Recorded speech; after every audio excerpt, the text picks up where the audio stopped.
Lez Hang Out. And let's talk about what Lez is about. And let's listen to two lesbians shout. Lez Hang Out.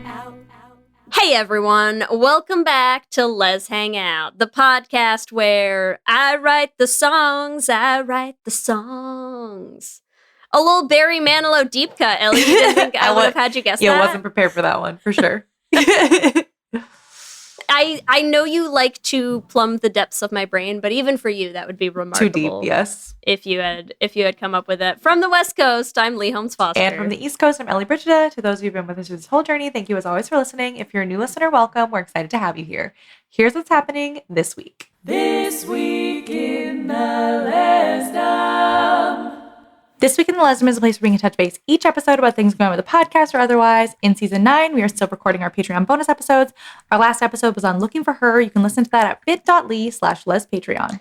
In the greater Lez universe, let's start with a super exciting one. So we all know Olivia Colman, fantastic actress, has been in a lot of movies, like queer movies, telling queer stories, things like that. And also recently gave an interview where she talked about how she's always felt sort of non-binary, which I just thought was really sweet. Like, I think it was super cute how she did that because she, you can tell she's like, oh, like, don't make it a big title or anything. But she just said she's never felt massively feminine in being female. And I was like, same.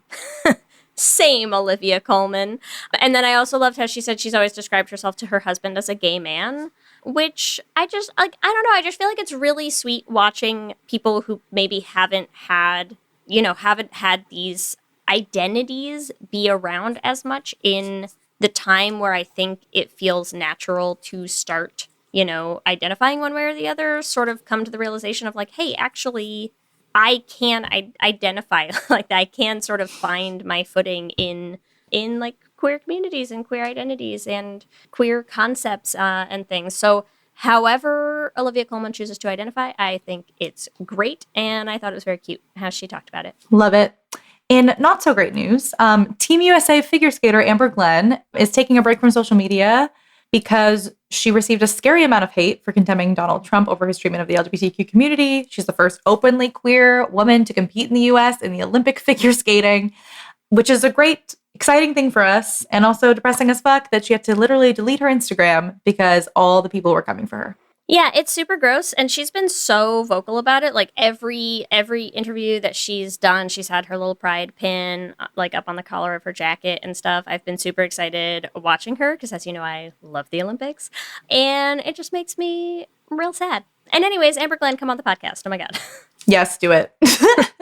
Also, in the greater Lez universe, Doechii seems to have updated her identity recently. So people noticed that her, I think, Instagram bio now specifically tags her as a lesbian. So I don't know that there's been any sort of other announcement that came along with that, or at least not one that I've seen. But listen, love it. Again, we are all for fluid identities, just updating with the times. We're all evolving. We're all growing. We are all deeply complex, nuanced, layered individuals. And also, we should all be lesbians. So anyways, Everyone come out. Everyone come out. That's what's happening this week. Back to you, Ellie and Leigh. Thanks, Ellie and Leigh. We are so excited to bring you episode 13 of season 9, Gimme a Kish. And we are joined by a very special guest today. We have Shawnee Kish, who is an award-winning Canadian Indigenous Mohawk, two-spirit country singer whose music is rooted in storytelling and lived experiences, who has multiple Juno Award nominations. Shawnee, thanks for being here. Wait, hold on, back up. Is that what it's called? The episode is Gimme a Kish. Oh my god, that's so awesome. Yeah, I love that. Leigh loves a pun. Yeah, we try to go heavy on the puns for our episode titles, and there you go. This is fun. I'm gonna like this. Thank you for having me. We are so excited to have you here. Why don't you tell our listeners a little bit? We are both very big music lovers. Tell us about your music. Well, we probably only have so much time, but I have a long journey in music. I'd like to say that music kind of chose me as opposed to the other way around. I grew up just feeling compelled to I was like 4 years old dancing on tables and singing for my family. So it's always been something that I've gravitated towards. But when I was a teenager and I was struggling with my identity and home life and school life and kind of just all four directions, and music really became something for me that pulled me out of that struggle and that time when I kind of felt the most alone. So music for me has been like this beacon of just, it makes me feel at peace and it makes me feel safe. And it's always been that thing I turn to even as an adult, that I need. So my journey in music has been long, but so rewarding and tough. And it's been such an adventure, to say in a positive way,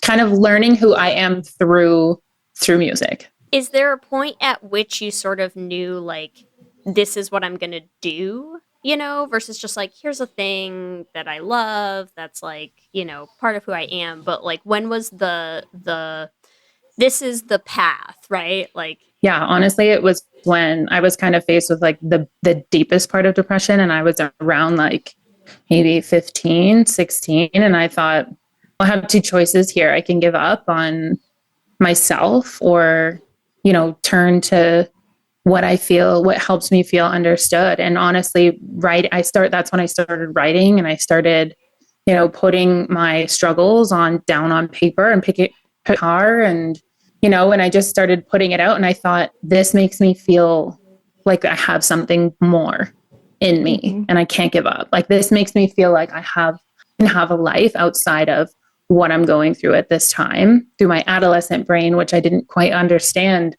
the full scope and depths of that time period. But it's always made me feel like I just have this greater purpose to put into and share, I guess. So it was around that time where I thought, this has to be my life. I have to do this. If it gives me that much meaning, then it has to be my life. Love that. Me and Leigh are both musicians as well, so can 100% relate to that feeling of like, there's literally nothing else that I can do. Like, this is the thing that propels me forward. So I totally understand that. I'm curious, because you were talking about how like your identity is like so wrapped up in your music. Did you come out when you were 15, or like did like writing these songs help you to come out? Like, what was your coming out process like? I did not come out at 15. I was very much closeted. I grew up in a small town, so coming out did not feel like an option. But in like the depths of, I spent a lot of time hiding from myself too. I'm also Indigenous, and so that, and just, being two-spirit was something that I didn't allow myself to. I kind of like dissociated from it and lived a life of what I felt was, a normal existence as a 15-year-old girl, and so, yeah, I didn't come out until I had graduated high school, really. And very shortly after that, I thought I had met this older lady. Can I tell you the guy's story? Please.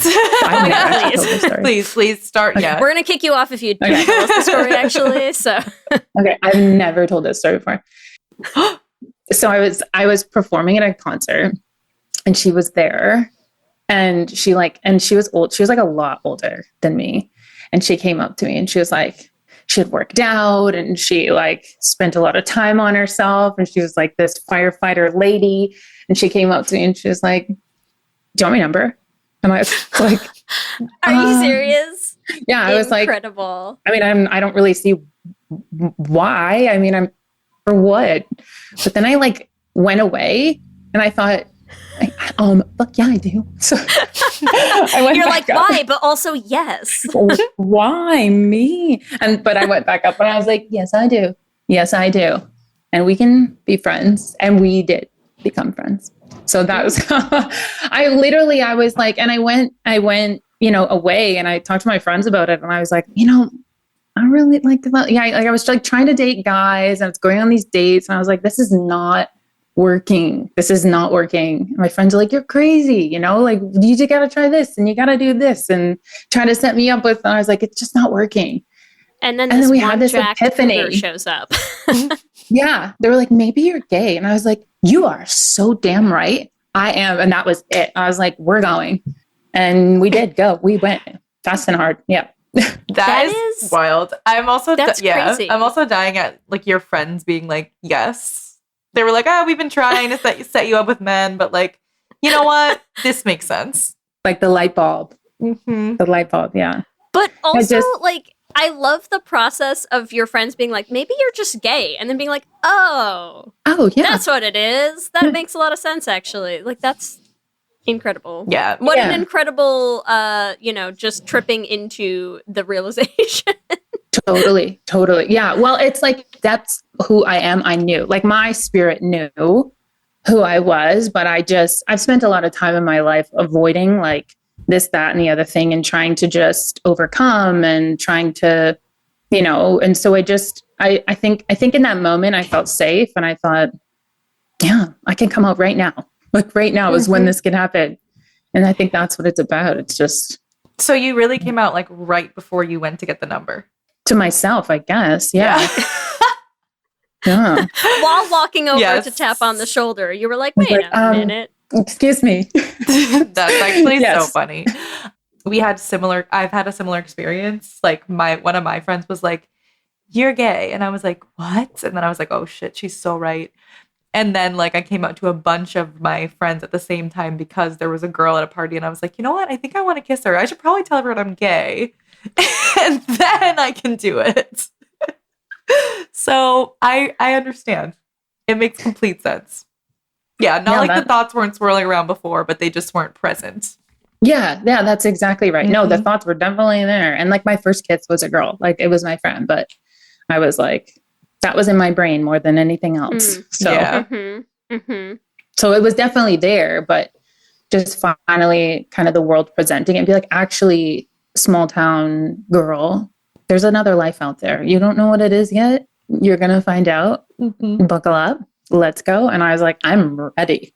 Like, let's go. I'm so ready for this. Did you have, because I'm curious, like, the small town of it, did you have like places where you felt like you had this awareness? Like, did you have any queer representation, or was it just sort of, I have invented being gay by myself today? Yeah, no, honestly, no. I looked up to Melissa Etheridge when I was young, since I was like tiny. And that has been like, but I guess, I don't know. I never thought about her in that way. It was never like, oh, I like her because she's gay. It was just, there's something very magical about this woman. Just something. Yeah. Yeah. I mean, I was little young. So I mean, I don't know. Yeah. I think it never felt like a safe environment to be that part of who I am. And so I guess, it was just like, I invented it in that moment. Yeah. I love that. You know what else I love though is like, so because Ellie and I we did a whole episode early on in the podcast, and like it's a topic that comes up a lot where we talk about this idea of like gay magnetism, right? And usually when we talk about it, it's often in the context of the way that like queer people sort of like gravitate towards each other in friendships, like even before everyone sort of knows that they're gay, like I had a bunch of like my close friends from like middle school, like all eventually came out, right? But I also feel like science needs to study, someone needs to do research on this of like I don't know what to call them, like the poles of queer energy as well, where it's like, I feel like Melissa Etheridge, that feels like a gay magnetism of its own, right? Where it's like, it's not like you were friends with Melissa Etheridge, but there's something about, even before you have the words to say it, right? Where you're like, I don't know consciously that she's gay, and I don't know what it is about her that I'm just like, yeah. Like, we're the same. It. Yeah. But that's what I feel like. There's like a gay invisible magnetic pull to like certain things that just we're just little compass needles oriented in that direction. And I don't think science has enough answers for us yet. I don't know. I wonder, so we believe in my culture, I am Indigenous, and in my culture, we believe that like Indigenous LGBTQ2 plus people have two spirits, and historically they have the belief is that they have been that way. They were born that way. And so sometimes I feel like in my life, when my brain gets confusing, I trust that my spirit knows better. So, it's like the job is to connect them two. But if my spirit knows better than my brain does, because like life hits you and knocks you around and it's like, okay, brain starts doing crazy things. And it's like, but your spirits are always your spirits and your spirit will always be your spirit. So it makes sense to me that like another person who might identify in that way, whether they're out, whether they're, flamboyant or not, or mask or not, like we gravitate towards like-minded spirits. I feel like energetically, maybe what it could be. I have a question because you are now going to be here as our preeminent expert in. Yeah. Sorry. It's out of your control. It's just happening. It's happening now. Okay. But I am curious because I think two-spirit, I know in some cultures, and you can tell me if this is correct or not, but I believe that it's about having the like both masculine and feminine spirit. I'm doing just a vague abstract shape with my hands for all the listeners who can't see me, in our spirits, right? And my question, which I don't know if you can answer or if there even is an answer, but like straight people, is the idea that they only have one and we're somehow better as queer people? That's what the important thing I'm going for here is are we just better? Mm-hmm. Yeah.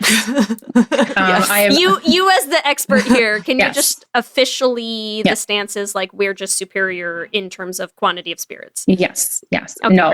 But I should preface by saying I am in no way, shape, or form like an expert, but and this I am the podcast people come to for scientific answers and extremely serious conversations. So I think you should not walk this back at all. Okay. Well, I mean, I'm just careful because like we are reclaiming like the cultural aspect of what that means. Mm-hmm. And I am also reclaiming who I am as an Indigenous person and that practice and what that means. And so I am very like sacred and careful with it, I in any way don't want to claim I know more than I do. But what I do know is that like within my being and my teachings that I've had through elders is that, yes, it means you are gifted. You have a way of understanding both walks of life, not just feminine, not just masculine. And honestly, in my own experience, that hasn't been like, that sounds beautiful. What a beautiful thing. But it's also really fucking confusing because it's like, oh my God, what am I? Like my whole life, I'm like, what am I? Like, there's no easy answer to that. And I'm like trying to figure that out. But my teaching was that you were born specifically that way to carry the gifts that we each individually have. So for me, it's my voice, and to use that to shape the world, to do something different, to be something different, and have that understanding of both masculine and feminine spirit, and, kind of walking through your life to put back into the world. And that's the gift that you have. So yes, we do believe that two-spirit people are very much superior. Yes, love it. So you tried to find a way around saying it. It's okay.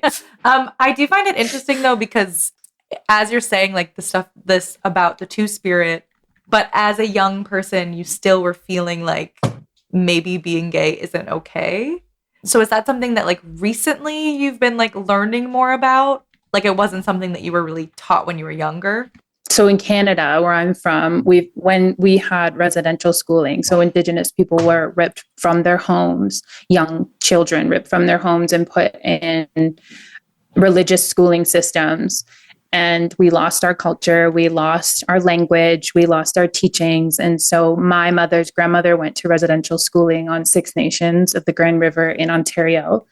And she lost those teachings, and that trickled down to my family and her father and down to my mother. And so when it came to her children, I didn't know what being Native meant. I didn't have any teachings. We just kind of went to like powwow camp but like not really understanding the depths of what that means. It was sort of just a thing, but in no way, shape, or form was I close to my teachings, which ground Indigenous people to make you feel and help you, it's healing. It's a part of who we are. And to have those teachings is like, it is like, it's just It's given me so much understanding, and just to understand, like, when I did come out, and I thought, well, there was, especially in music, there has been times that I have felt like, in my younger 20s, when I was told with a room full of men at a table from a label saying, like, make sure you hide the gay part, because, like, we want to make sure men are invited to your club, and, like, if you, like, run around saying that you're gay and you that's not going to be good for us, so make sure you're not doing that. And it's like, well then how can I, it's and that also became a dangerous place. So I'm giving you long runaround, but basically, yeah, no, I was not close to my teachings, and I wasn't until about my 20s, I would say, and started seeking out more of who I am and learning from elders to learn more of who I am. And that gave me a sense of peace. Yeah, I feel like it's nice that, like, I feel like all the pieces of yourself, like, I think that a lot of us go through that in our 20s and early 30s of, like, okay, now I have to, like, reclaim all the things about myself. But it's nice that you could find that for yourself with your Indigenous ancestry. And then also being queer, it, like, comes together in a nice way.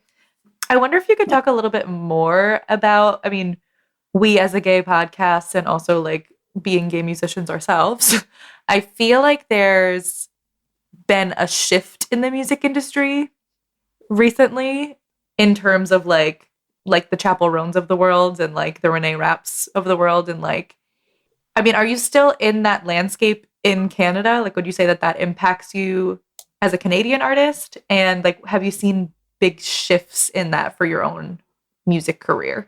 With people being out, you mean? Yeah, with people being out, and, like, it being more like popular artists being out. Or do you still feel like there's, like, a barrier? There's definitely a barrier, 100%. Yeah. Especially in country music. Like, I just released my debut record is country, and there's definitely 1000% a barrier that I will have, that I do face, face, and can look forward to.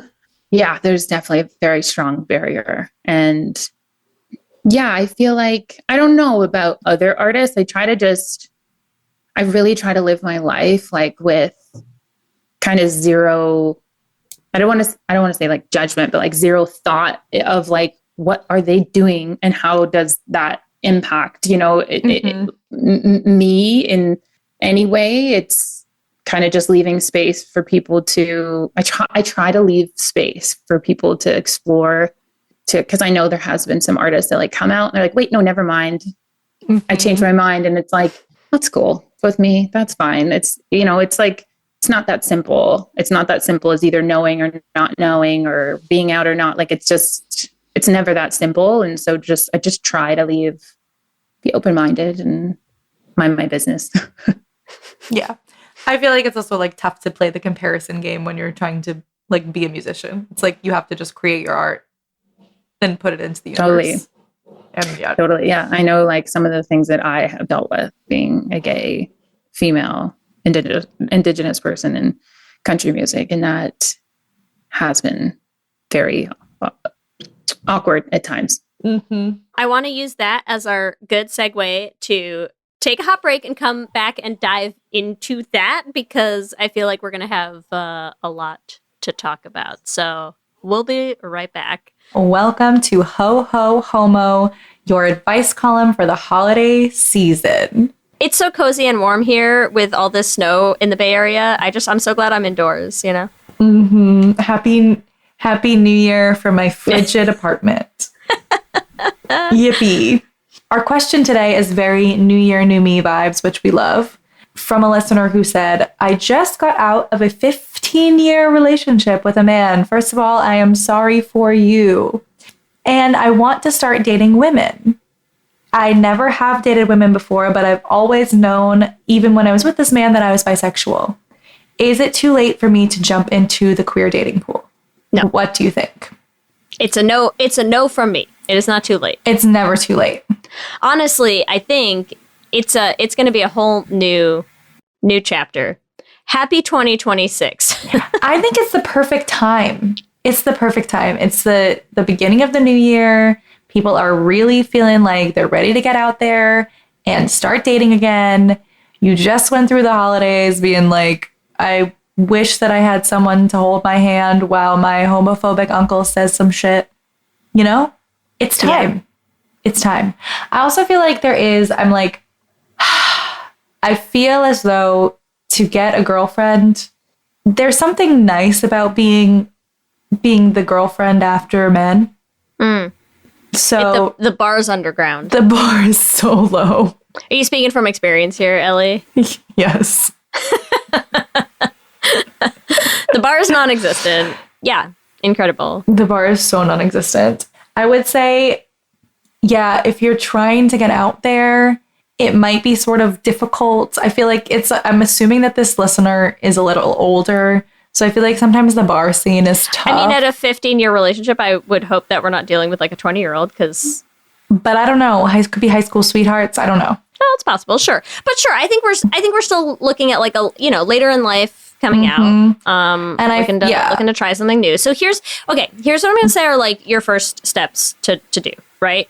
Number one, you're going to get that gay haircut that you've been trying to talk yourself out of for 10 years. Just do it. It's fine. Just chop it all off. It's going to grow back. It's fine. We all have that awkward stage. You're going to have a mullet at one point and it's okay.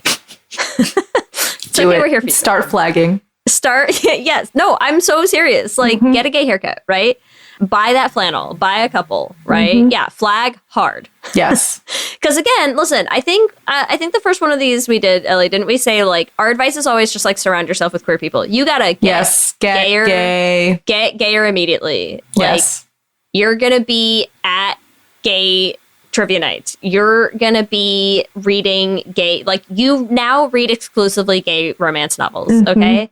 Gay rom-com. You're gonna start a new Tumblr account. Yeah. You're gonna oh my God. You're gonna start writing fanfic.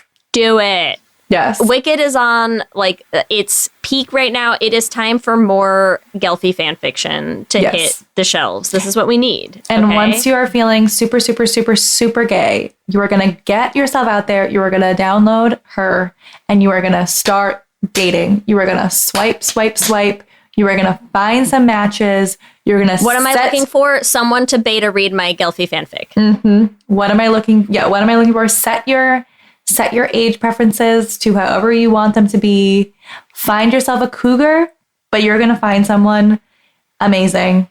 And you're just going to start going on dates and you're going to get yourself out there. I think the hardest thing, especially for the late in life queer women, I feel, is just like being so conditioned into the hetero dating scene. Like you need to be active. You cannot be waiting around. If you could go to all these events, if no one's talking to you, like the most active you can be is to get on a dating app like her, start messaging people. You need to be the person asking people out on dates. Yeah. Someone like likes your Tumblr post, you're dating them now. Exactly. Yeah. Get a Tumblr girlfriend. It's time. A Tumblr girlfriend. Listen, that's what dating apps were before stuff like her was around, right? Like that's what Tumblr was. That was your dating app. Yes. And like, sure, now we got options, but like that doesn't mean the OGs go out the window. You're right? so right. Yeah. LinkedIn. No. I'm just kidding. You have got this. But yeah, my biggest thing is number one, it's never too late, and work on that confidence because you are going to have to be quote unquote, I hate the woman and the man, but you are going to have to be the person who makes moves, and that's going to feel uncomfortable for you. But not in that flannel and mullet. But it's going to be worth it. It's a whole new you. It's a whole new vibe. You are going to ask a woman out this year. I have faith in you. Yeah, we love this for you. Okay, Shawnee, you were just telling us about some of the joys of being queer and putting out country music. And I want to say more about that is the conversation right now. How is that? When is the album is out or is coming out? My debut album is out. It came out in the summertime. So then tell us about what that has been like in terms of what's the response? How's that going? The response has been good and bad at the same time. It's like, there's pockets of good and there's pockets of not so good also. And a lot of that comes from online, a little bit from family, but not enough to make me quit. anytime soon. So bring it on. But yeah, I think online it pisses some people off. I think it's just like, because it's like my song is playing on, like somewhere country, like country FM, like whatever it is. And that might rub some people the wrong way because I'm really out too. Like I'm very out about it. Because again, I looked at Melissa and I was like, damn, I want to be like that. And so I make sure that I'm out loud and proud anywhere and everywhere. So when I can say it, I do. And I sing it, I do. And I sing it in my music. And because I want to empower, I want to inspire, I want to do something important. I don't want to just do it. I want to do it because I can and because I feel like I very much should. So it's no secret. I don't hide it in any way, shape, or form. So maybe I think that too rubs people specifically some people the wrong way. So yeah, there's a lot of like stuff online that I get. But also like my family too. Like it's not all sunshine and roses all the time. And some of my family members have turned to religion, and that has definitely impacted our relationship because I go against religion, definitely. And a lot of my album is about that. And I have been struggling with kind of that idea of what religion believes, who we are and where we're going. Like we're going to hell because of who we love. And like, we know our homes are filled with so much love and light and, kids running around. And my baby girl is, has a wonderful, beautiful life that I wish I had. So for that kind of judgment and ridicule and harassment to come our way because of who we love, it's something that I struggle with lately. Yeah. And I'm sure it's really, we all struggle with that in some sort of way, but to be in such a like public facing platform and having it come, it's also like, I know social media can be like, once like one wrong person finds you, it's like an onslaught of all the wrong people finding you, unfortunately. But would love to talk about like some of the more positive things about that, because you do share quite a bit of your life, like with your wife, with your daughter. Like, how has that been in terms of like building an online community of queer people who are following you? Oh, it's amazing and beautiful. Like, I feel like we legitimately have a family. Like, we are just goofy and ourselves and we're running around, and I love sharing who we are and what we're about and the joy that we have. We're like legitimately just two silly ass women. Like have been that since we met day one, just being ridiculously ridiculous. And so we're, now that we have our daughter, we're just the same way. We're always goofy and running around and just being able to share our lives with people and feeling like they kind of grow with us and are a part of all of it. That part is really nice. It's a really good feeling. Like some of us, like I've shared my number with some people and we like now know them, or like aunties to Harley, like our daughter. And it's just like, it really truly is a genuine connection. I love that. I feel like it's also like when the family is tough, the chosen family comes through, Yeah. And I think that's like a really big, important part of being queer is like the family that you build. I'm curious, how did you and your wife meet? We met online. She has a different story than me. She says I dropped in their DMs, and that did not happen. We need the receipts. Yes. Tell her to hit us up with those receipts, and we'll be the judge of that. I did not. She won't be able to provide that receipt. I'll tell you right now. I left a comment. That's very different. That's public, and it's very different. But you left a comment, and then she came into your DMs. Exactly. And she was a lot more assertive than I would have What was the been. comment? I'm more subtle. Oh my God. She's just like, you're a babe. Like, dude, like it's just like very straightforward. What was your comment? That's what my comment. Yeah. So I'm not as straightforward. So my comment would have been something like, hi, or, something very innocent and natural. Do you want my number? Just kind of drawing from the roots. Yeah. This is how it works. Yeah. No, I can't remember. It was, I can't even remember. It was very innocent. I'll tell you that for sure. But yeah, like we started talking and had very like in-depth conversations, and that was nice. That was not something I was used to, this person being like completely open about their struggles in life. And that was just really refreshing. And the truth of it is we were kind of in different situations and weren't able to kind of connect in a real way. And so we went 5 years without talking. And then honest to God, she like, when I was ready emotionally and physically and all things, I was ready. She popped into my head and I was like, I wonder what that girl is up to. And then I came back into her life and I saw that she had posted this video where she's a retired athlete. She was on the Canadian rugby team and she had retired and she left and she had this video up where she had been drinking and she told me that she didn't drink. And so I was like, what is she doing? Like, I thought she didn't drink this. This is not good. So again, I think I don't know if I left a comment or whatever did drop in the DM and I was like, are you okay? And she wasn't. And we started talking again and yeah. And then that was that. Wow. Okay. I have to, not to like, I don't want to segue away too much because I feel like I do want to stay here, but I am always curious. You're like, oh, I'm not the forward one. I wouldn't, like be in the DMs or whatever. And yet you're also up on stage singing music that you've written that is like very biographical, right? Like I think a lot of your music, the songs are like very personal. So I connect those two things for me. I'm more comfortable with like music Shawnee than like real like Shawnee. And what's the difference with music Shawnee and real Shawnee? Well, I mean, the truth of it is like real Shawnee, I'm still figuring it out.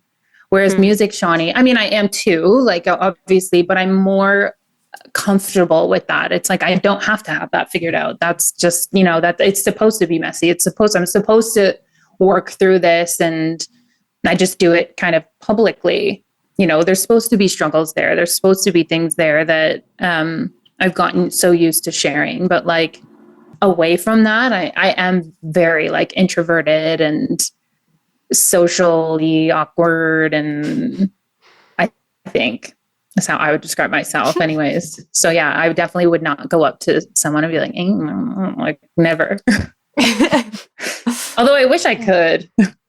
Well, I feel like it still worked out. It still worked out for you. I think you're doing all right. Yeah. I mean, obviously not now because I have the love of my life, but I wish that like it'd be fun to have like her personality is just so like open, just completely open. Like I'll tell you exactly what's on my mind and I could use a little bit of that. Mm-hmm. I feel like what's great for me right now is I feel like we have just like a really fun spectrum of all of us on the call right now where I'm like, I don't want to write music about myself, nor would I slide in those DMs. And Shawnee is like, I'm fully comfortable with like writing all the songs about me and like performing them. But I'm not gonna drop in those DMs either. And like Ellie, I feel like you're just like, yeah, I'll be up on stage and also I will hit on you and everything's gonna be fine. Like I don't. And also I will slide in the DMs. And also I will slide in the DMs. Like and I don't know. also, We're covering all of the bases here, and I think that's great. Mm-hmm. It's a very eclectic Good on you, group. Ellie. Yes, not anymore. Engaged. Yeah. Yes, I know. Yes, and I know that. Yeah, we have a joke that like every episode I have to do this at least once. Yes, there you go. Drop it. Show the blood. Definitely. Yes. Yes. Congratulations. It doesn't wear off for a while. Listen, it's fun. Yeah, gotta use it while it's still here. So before it turns into the like band. fingers swell up and the allergic reaction gets too bad. Yeah, until I have to cut it Ellie's off. possibly dying on this episode. I'm surviving. She's fine. She's doing great. Amazing. No, she's a champ. She's doing good. Yeah. All good. Let's talk a little bit. I know we were like just talking about how you met your wife. I feel like as queer people, having babies is like a whole thing, What did that journey look like for you? That was wild actually, because when I first met my wife, she was like I love kids. Like my brother had kids and, friends were having kids. Like I was always around them. So she saw that and said to me, I hope you don't want kids. Cause like I said, she's very blunt. She's like, one of the things is I don't want kids, just so you know. And I was like, okay, calm yourself down because I barely know you. So just relax. But then not even like a couple months after that, when we had basically hauled it right straight into, as we do. Excellent. Yes. Good. The council will be mailing a stamp of approval shortly. Thank you so much.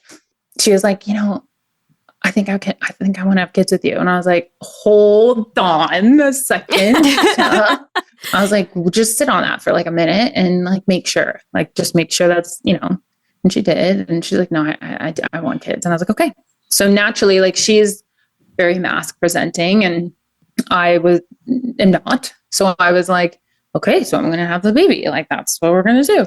And then like a couple of months had passed and we're like kind of building up to it. I'm like, wait a second, I can't have a baby. Like I'm busy. Like I have a whole career and life. And it's like, you're are retired. you joking?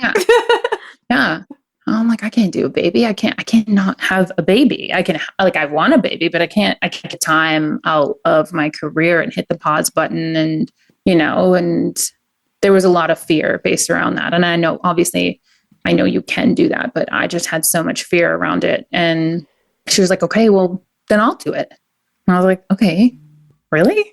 And we never imagined it. Like she never in 1,000 years imagined that for herself. But she's like, yeah, if you can't, or, you're not comfortable, I'll do it. Like, what's the big deal? And so she carried.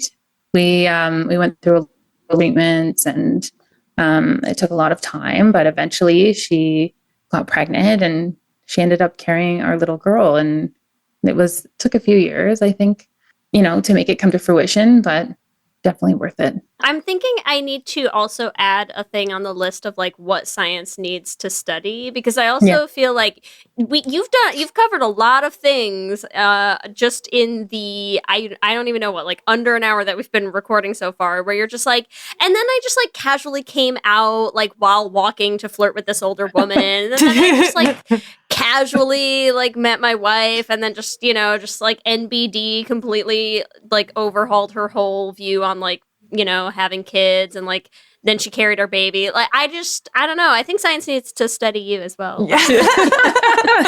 Maybe. There's something happening here. The spirits are too strong, I think. Is what's, I think that is my problem, actually. Yeah. It gets me into a lot of trouble. And I'm like, what? Me? No. What are you talking about? That's incredible. Having like a daughter now, because I'm curious, like you were saying before about sort of like the growing up with this separation from like your history, like that community and the stories and the knowledge and all of that. Like how does that change? Because obviously like having kids, it's such a huge thing about like thinking about what you're passing on to your kids, like how has all of that sort of changed now in the years since your daughter was born? Well, I mean, one thing I know for sure, like both my wife and I, like all we can talk about, all we really truly want is for her as this young being to be completely supported to do whatever it is. What I don't even care. Just I know how important it is to feel that safety as a young person, to just become whatever it is. I'm not going to pretend I know who you are, what you're going to be, what you're going to do, and what your path is. How would I know that? I have no preconceived notions as to what I think you should be. Just become, and I want to support that. So it's like, I know for damn sure, like I have to also embody that. And I have to practice what I preach to her. So it's like, well, I also have to be like, model to the best of my ability. It holds me accountable and responsible to show her, what that looks like. It's hard. Like it's, so it's just, we have this conversation all the time. It's just like, how do we support her? What does that look like? What does that mean? And then life starts to happen. Like, I mean, she's only 19 months, but even now, like, damn, she's so sassy. Like she's so sassy. Like even the past couple of days, her teeth are coming in and she's like kind of mean. It's like, it's okay. She's using her voice. It's good. She needs that. She's going to need that in the world. So it's like, yeah, just kind of navigating it all. But I also don't know what I'm doing. So don't listen to me. None of us know what we're doing, Shawnee. You make it up as you go. That's the whole joy of parenting. Mm-hmm. No, but I do. I mean, I think it's something that like it comes up for me all the time too, where it's like I even now, like still seeing people, you know, kind of more like our age who still have the experience. And I know it's not unique to people whose parents are older and stuff, but it's just like when I still see people now posting about like, oh, like my parents found out I'm queer, found out I'm trans, found out, you know, and like aren't talking to me right now, like, you know, kicked out of the house, like just all of these things. And it's like, it didn't make sense to me before. And now having children, it's like the pure rage that it fills me with. Cause like, it's so hard to explain sometimes where, like I was talking to a coworker about this week, because it's like, you know, you go to work, like, the fun parts of having kids, if you know anyone with kids, listeners, you might have this experience as well. It's like the fun parts of having kids are all the shit you can complain about, right? All of the wild stuff where you're just like, oh my God, my kids won't eat dinners, won't, like their clothing choices make no sense. They can't clean up. They can't do, you know, it's like they're dominating my life and just making a mess. And it's like, they're fun to complain about to other people, because that's, I think, the stuff that's relatable.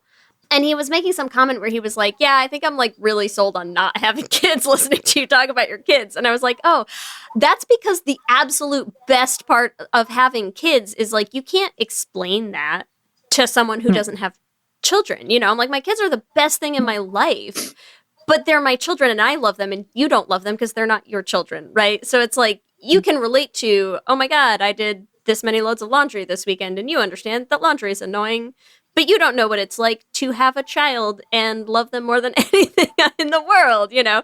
And so it's just, it's like, there's a different sense of like how much it makes me angry now when I see parents just not doing what I think parents should be doing in terms of like loving and accepting their children. Yeah. It's like, it's a whole thing. It's just. Oh, well, I was going to say, I don't have kids, but I saw this thing. I feel like there's just like a thing going around about like people like cutting off their families, right? And one of the things was like one of the biggest indicators of like kids cutting off their parents is not like, I don't know. It's basically like parents forcing kids into a box they want them to be in. Like if you let your kids be who they are, they will not cut you off. That's like that's like the baseline. Is just to like let your kids be their own person and not this like weird extension of yourself. Like, you know, like the idea that like your child has to be like accomplishments for you. It's just like, I think exactly what you were saying is like to just like love your kid and let them be who they are. That's like your literal only job. The rest, like, and keep them alive. Safe. Alive. Like, besides that. Keep them alive. But like, Kitchen Island. Totally.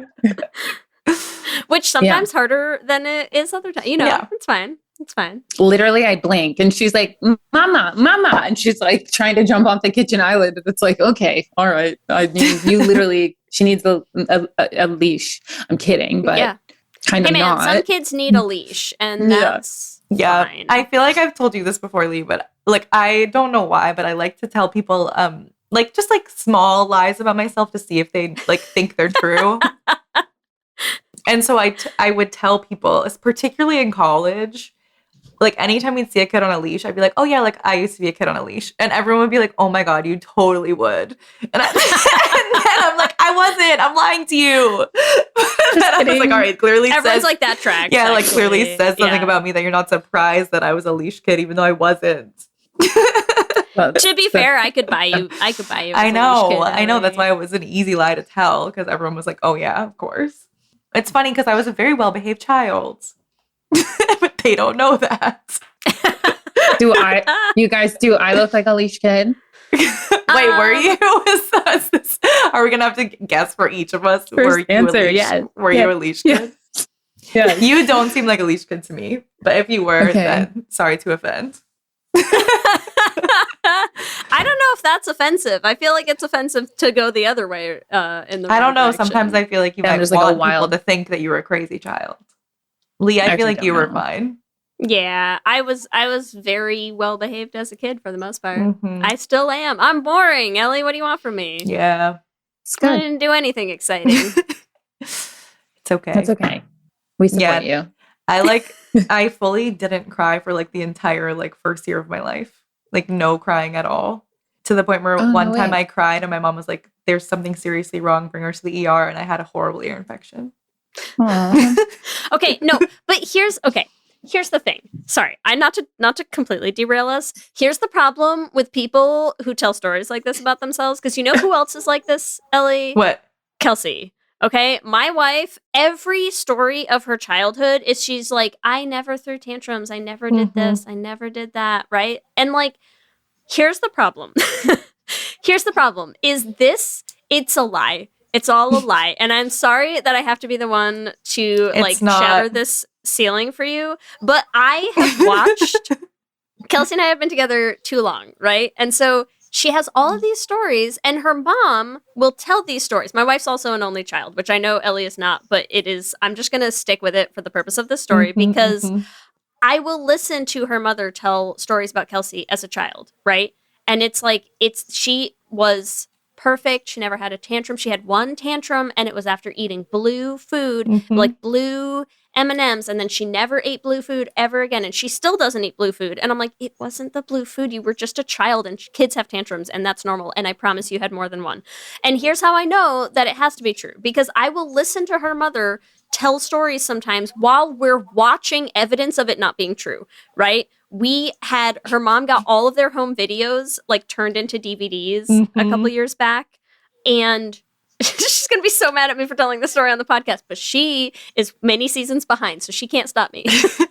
She's going to be mad at you for saying that as Like a child 3 she years threw from now. one tantrum. Threw one tantrum. No, she's going to be mad at me for this story I'm about to tell, which is that her mom is telling us this story because she, first of all, got all the home videos turned on into DVDs and then gifted them to Kelsey for Christmas, and then was immediately like, let's watch them all because that's how boomer parents be, right? And so we're watching these videos, and she's like, oh my God, Kelsey was such an amazing swimmer. Like, she could swim when she was just a baby, and everyone was so impressed with her. Like, people would come up to us in the pool and be like, oh my God, I can't believe that girl is swimming. Like, that's just a baby. How is she swimming? Everyone was so mind blown. And on the screen behind her as this is happening, and she's telling this story of like, look at you swimming. And we're watching her mom with her hand under Kelsey's stomach, like floating her in this little pool. And I'm like, you know that she's not swimming, right? Like, you're just in the pool with a baby holding a baby up. Like, sure, you can see it. Like, your eyes work, right? Like, you're watching the same thing I'm watching. And instead, no, she's just like, look at her swimming. Oh my God, everyone was so amazed by you. And I'm like, what is happening right now?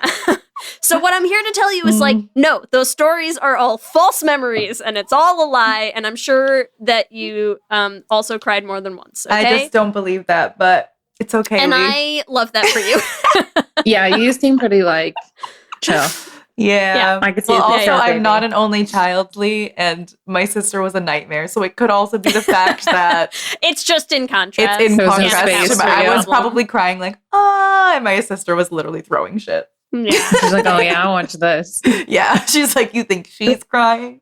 Oh no. Yeah. Are you and we're oldest or youngest? Yeah, I'm the oldest, and we're only a year apart. So it was like, I was really only around by myself for a year. And then I do feel like I had to not, this is also turning into a therapy session, but I also had to minimize my own feelings because my sisters were so big that I was like, all right, well, she's going.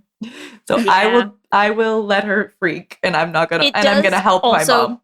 Crack me up how much you and your sister are very much like my children, because like you're also 14 months apart. Yeah. Audrey's also bigger already. It's just crazy. a whole lot. I know. It's a whole lot. What a derailment, but it was nice. Sorry. I'm like, Shawnee, not to any derail us. good So childhood your daughter story? needs a leash, is what we're saying. Maybe. I don't know. Sometimes. Do I you just have to keep feel- my eyes open all the time. Yes. How does your daughter, because I know you have a bunch of videos of how much she loves like you playing the guitar and stuff. Yeah. How is it watching her little music journey start to take life as well? She loves music, and I love that for her. She's like genuinely in like anytime, like every single morning, I'm like, dance, dance, baby, dance. and it's a whole routine. And then she like gets down, like it starts with the arms and it starts with the elbows, and she like goes for it. And I get hyped, and the more hype she gets, the more hyped I get. And it's just like this fun thing we do every single day.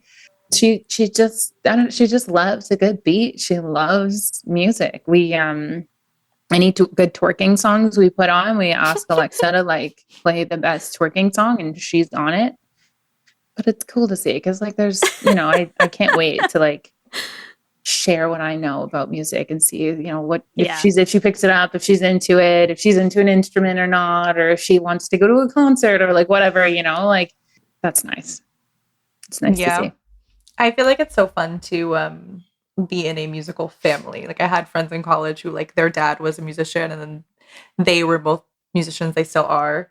And like, it's cute to see their like little baby videos where they're like so young, like playing little guitars, like, and it's just adorable.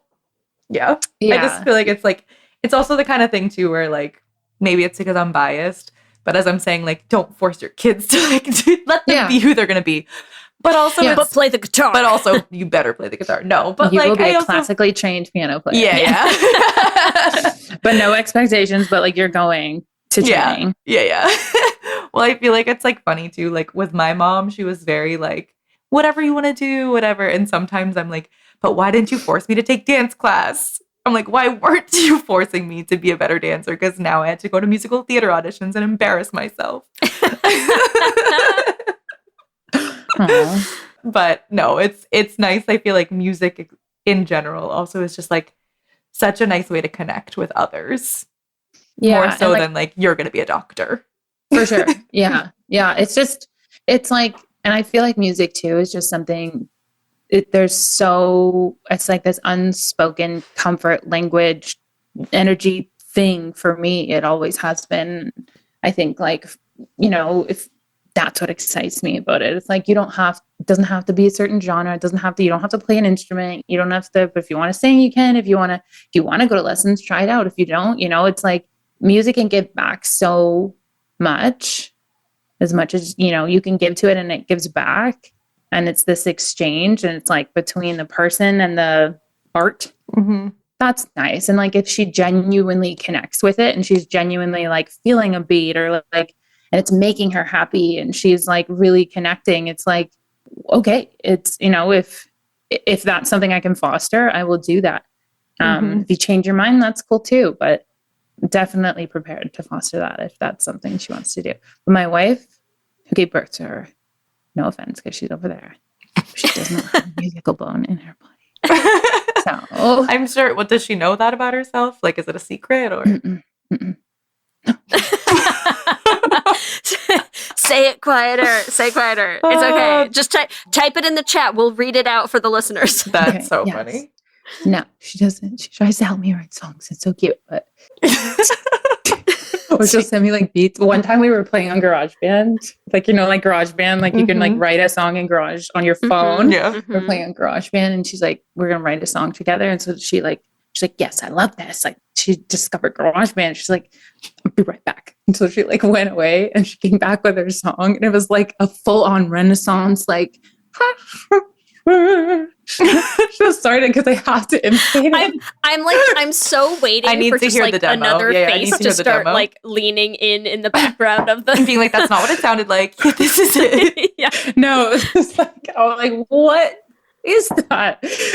Mm-hmm. Can she legit hear you right now? Mm-hmm. Yeah. Because if so, your wife, patience of a saint, props to her for staying quiet through all of this. Oh, she can't? She can't hear you because I have. She can't hear us. She can fully hear me Sure. talk shit though. Yeah. No, I know. I'm still giving her credit. I'm still giving her credit for like not jumping in to defend herself. Incredible. That's so funny. No. She can't. That was the point. Who's bold now? Oh, beautiful. She's leaving you comments in the DMs right now. Is what's happening. Yeah, she's sending. She's live tweeting the thoughts as we speak. Yeah. She's sending me text messages.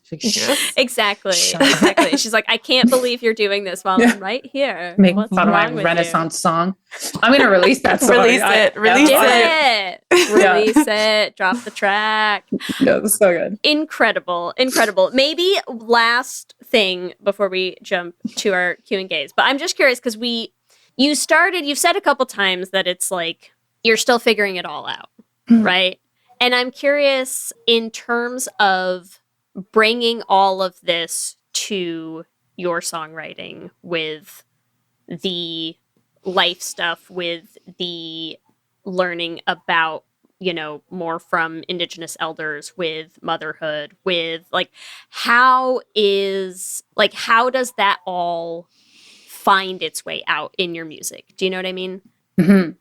I think I've learned in a writing space, I have to feel safe. I have to feel safe so that I can write from what's in the heart and not the head. And I think that's been the most important part of the things that I've learned through my artistic journey. It's because as soon as some people can write from the head and they're and then the music becomes it's a mathematical equation where they're then we hit the beat, then I tell you you're going to bop, and then we bop, and then but for me, music is just, I'm not good at that. I'm actually not good at that at all. And I wish I was, because then I'd be creating radio hits and stuff like that. But anyways, I am me, and me is good. So me writes what I'm going through, what I'm feeling. So I wrote a song called Mercy, and it's really about, the first time my brother and his family and the kids that I love looked at me and went, "You're going to hell." And I was like, "What? What do you mean? I love you. You love me. What's wrong here?" And they're like, "No, you're going to hell." It's why? I don't get that. I really don't get that. And so I took it out on the page and went, it wrote this song that was the experience and the heart. And I try not to think too much about what it should be or what it could be, and just allow it to be experience based. And I can't remember the question you asked me, but. No, but I think that's like good. the answer, because I think I feel like it's something that I've noticed now that even for me, and Ellie has sort of created the monster of the songwriting for me now, where I feel like there's a lot of times where I write so many songs that are going to never go anywhere or ever see the light of day, but that just are I need to find, putting something into music helps me make sense of it, helps to find some sort of sense sometimes in things that don't, but at least if you can fit it into a song, there's some, it feels more able to be held, I guess. And I think that's I don't know if that's what you were going for, but that's what at least I took out of that is Truly. this isn't right. And so I need to just put it in a form that I can process here.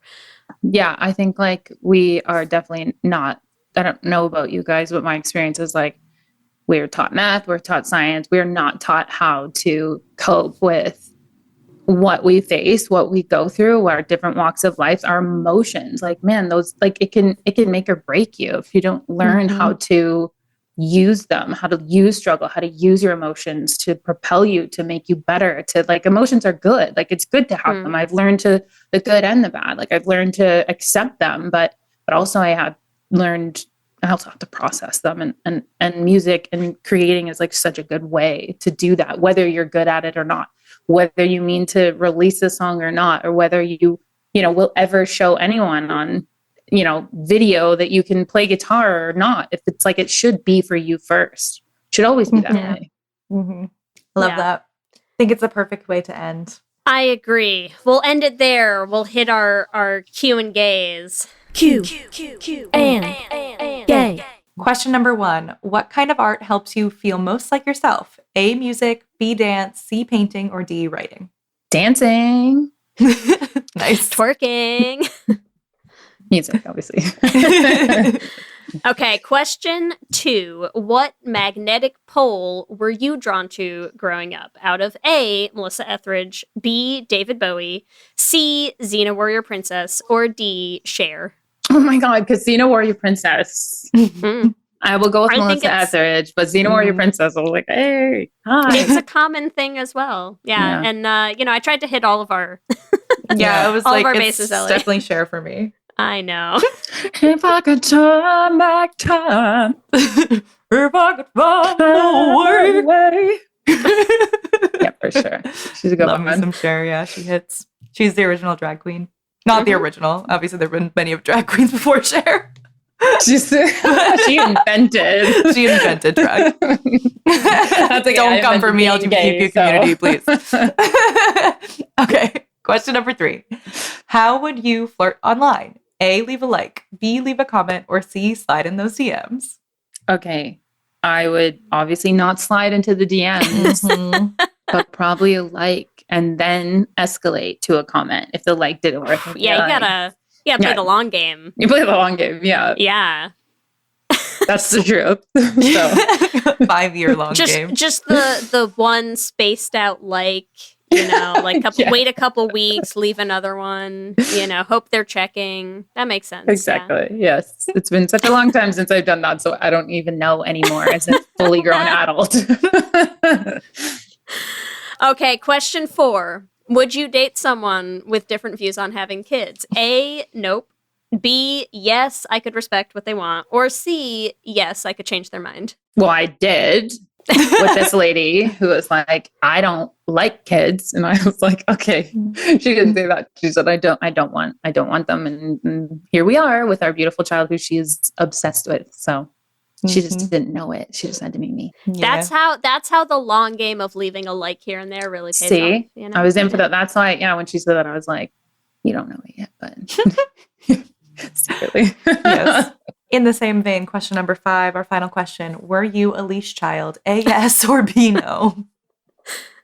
Did you guys just make up these questions? Yes. Yeah, right. Oh, I was like, did you? We knew. Are we you planned psychic? Yeah, we planned that. Which one's the psychic one here? here? Am I a leash child? I actually don't know for sure, but I'm going to say yes. I had one time I escaped my house and I ran to the store by myself with a loony to buy things. And I went missing for a little while. I was probably should have been a leash child. Yeah, I was going to say that sounds like no, but should have been. Yeah. How long was the leash? Yeah. The leash went It's all one of the way those to the long corner retractables, store. 3 Yeah. miles, I probably could have used a little bit of a leash. I learned like how to like make my own as an adult, but I probably could have used one as a child, even though I didn't have so one. funny. This is like a perfect case study of why, like, we had one of those, like the door handle things, like the little kid on our So they can't door. open the doors. Yeah. So they can't open the door like for so long. And like all of our friends hated it because for some reason they couldn't work the door. And I'm like, you are a like grown human adult with adult hands that should be able to open a door. But they're like, oh my God, like you still have these? And I'm like, yeah, not trusting my children. Yeah. To just the street? What? Just running rampant on the street? No. There's so many things that can happen. Craziness. Yeah. Yeah. I don't want to control you, but I am going to control that. Like, Yeah. Me and Bailey have been doing a rewatch of Desperate Housewives. Did either of you watch Desperate Housewives? Obsessed. I think So I watched good. the first So good. season. Well, there's this one episode where like Lynette's kids keep going out and she like basically hires someone to abduct them to teach them a lesson. That's like the Arrested Development approach to like, that's why you always leave a note. Yes, right? With yes. the guy with like one arm. Yes, Yeah. exactly. So I was like, Incredible. that's just giving that. Or she's like, my kids are so stupid. I'm gonna make sure they never get abducted. I mean, yeah. Mm-hmm. Everyone parents in different ways, Truly. Put the safety locks on the thing, or get a random stranger to give your kids Or candy. just kidnap your kids. Yeah, It's fine. Either one. Well, on that note, remember, listeners, you can give us your own answers to this episode's Q&A questions on our Instagram at Lez Hang Out Pod. Shawnee, thank you so much for hanging out with us. It's been so fun. That was fun, guys. Thank you. Let our listeners know, where can they find your album, where can they find you on all the socials, and anything else that you have coming up that you want to let people know about. I have a very busy season. I was just nominated for a Juno, which is in Canada. It's one of the biggest music award things, whatever that means, that we have here.